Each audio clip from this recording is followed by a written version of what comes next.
Beautiful day here back in Arkansas, Info Not Wars. If you don't mind, please subscribe. I have another double barrel shotgun. Kind of like these things. The Savage that we had that I cut down for my wife for our anniversary.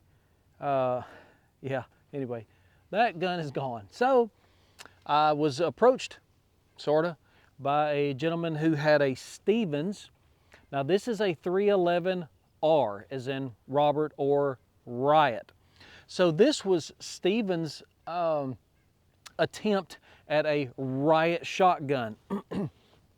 It has a factory 20-inch barrel, and it is chambered in 2 3/4 and 3-inch, obviously twin trigger.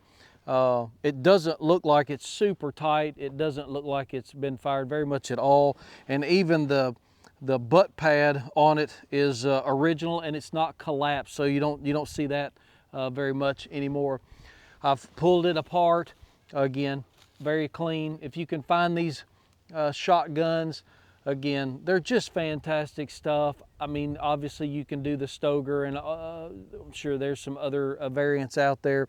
But these old guns have some really cool bluing on them, and it just looks really, really nice. I'll get some close-ups of that. So anyway, appreciate you guys stopping by and checking out another double barrel shotgun.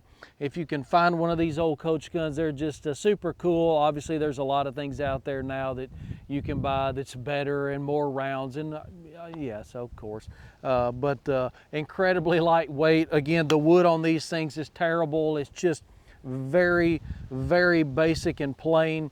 So you could even strip this down and restain it, reseal it, that sort of thing, and probably pretty it up a little bit. I would do a Kiki's butt pad on this if I were to keep it, but I've been told that there's no room in the stable for her, so she'll be heading to the block very soon. Thank you guys again. Talk to you soon. This Info Not Wars.